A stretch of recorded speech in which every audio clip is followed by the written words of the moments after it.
Hello, 8th graders, and in this screencast, I'm going to review some of the data from our lab that we did today. Since you guys don't have the newest version of iMovie or another program on your computers in the lab that allow you to do some of the analysis that we're going to do, I'm going to walk you through some of it and take you through some of the things that we're going to see on the lab. So first thing, let's go to that lab that we were looking at here, and it was the light speed. So our original question was, which travels fastest, radio waves, visible light waves, or sound waves? Well, as we found in our research, all electromagnetic waves, whether they're radio waves or visible light waves, all travel at the same rate, which is approximately 300,000 meters,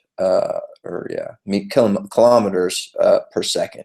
So, or 186,000 miles per second. Sound waves significantly slower in air. Sound waves travel close to 800 miles per hour, which is significantly less, way slower than light waves. So we were just trying to seek to prove that a little bit.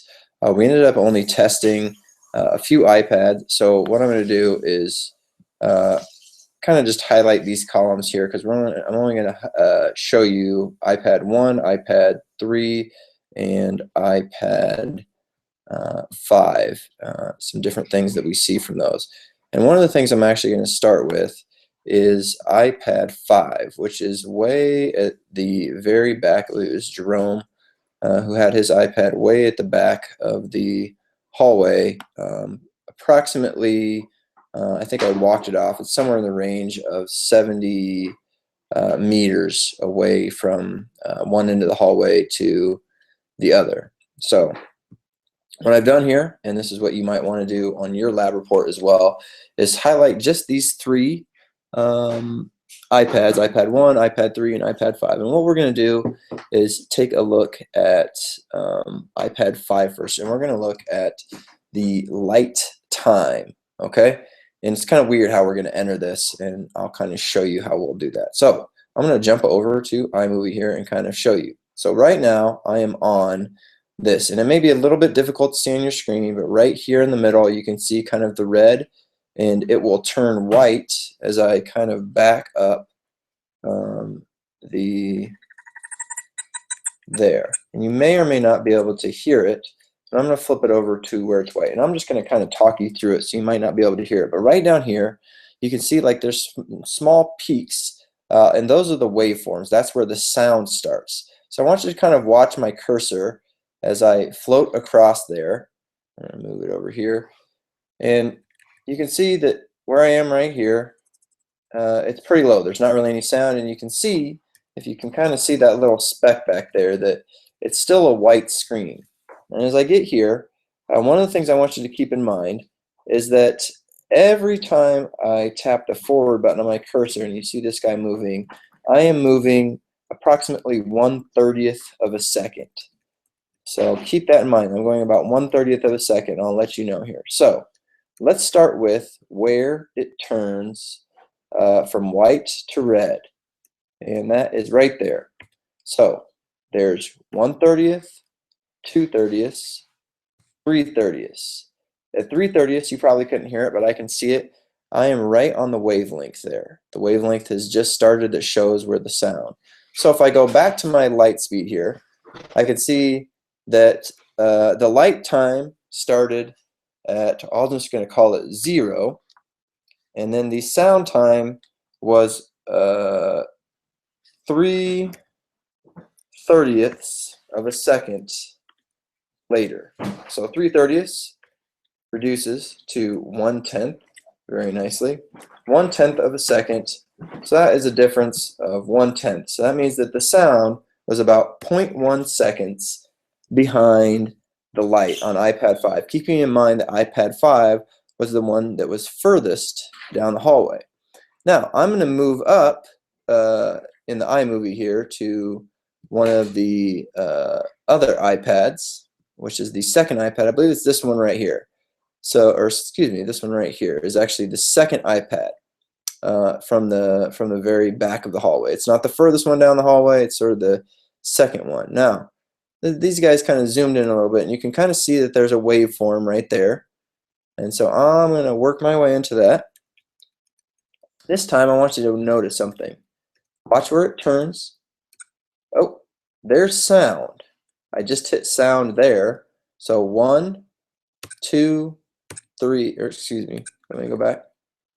There's sound 1, 2, 3, 4, 5. That one was a little different. When we changed from red to white, we actually had a 5, the sound hit first. So this is what's kind of strange about this experiment, because we know that light is way, way, way, way faster here, but for some reason, the sound started 1, 2, 3, 4, actually there, about 4/30ths. So it started 4/30ths faster than the other one. So I'm going to go back to my chart here, and I am going to put in this one started at 0 right there, and this one was actually at 4/30ths, which reduces to 2/15ths. Okay, so 2/15ths of a second, and we can do a little quick math. 2/15, 0.13 repeating. So I can put that on here. This one was a difference of minus 0.1. This was a difference of plus 0.133 repeating. So we can see on our chart here that there's some strange difference here, because the sound time was actually faster than the light time on 3.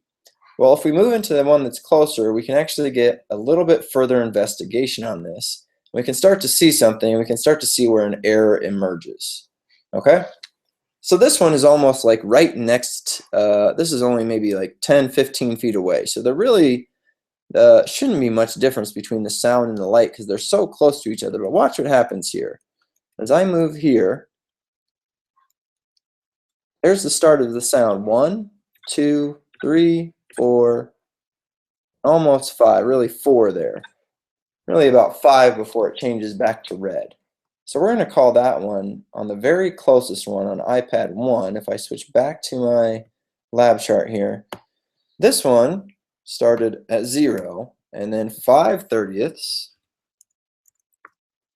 which reduces to 1/6, and then again, for all you non-mathies there, 1/6, 0.166 repeating. So that one was actually a difference of plus 0.166, or 167, I guess you could say.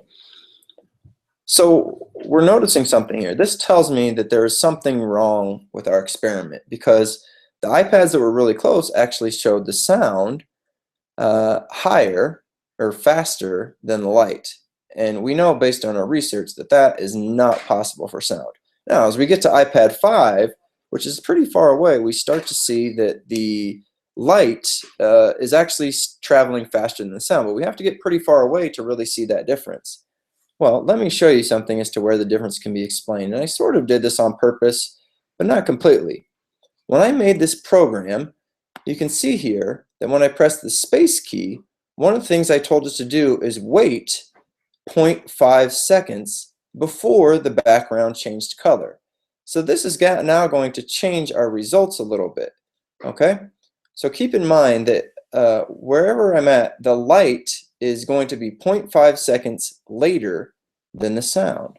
So if we go back to our results, we can change a few things now. So what I'm going to do is add in a column, and I'm going to insert column right, and I'm going to add in bonus time, is what I'll call it. So what I'm going to do, since the sound was first on this one, what I need to do is subtract. I need to subtract 0.5 seconds. So what that is going to give me then is 0.333.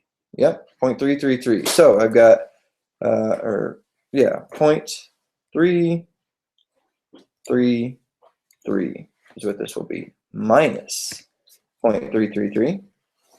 This one will be minus oops, excuse me, minus 0.367. And this one will be minus 0.4. So now we can see that as we get further away, our time actually does start to sort of match up. Okay, so the closer we are, it was still, the light was about 0.33 seconds faster. The light on this one was about 0.37 seconds faster.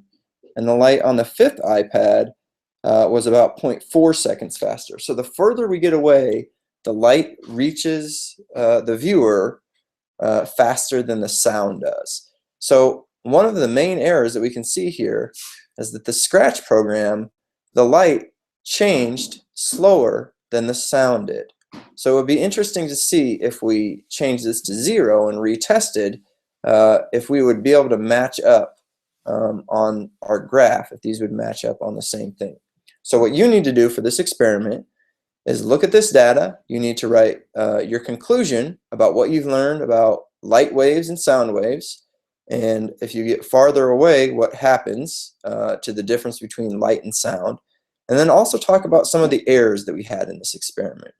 So complete your lab report, make sure to include the IV and DV, and then make sure you click Turn In on Google Classroom. And that will be all.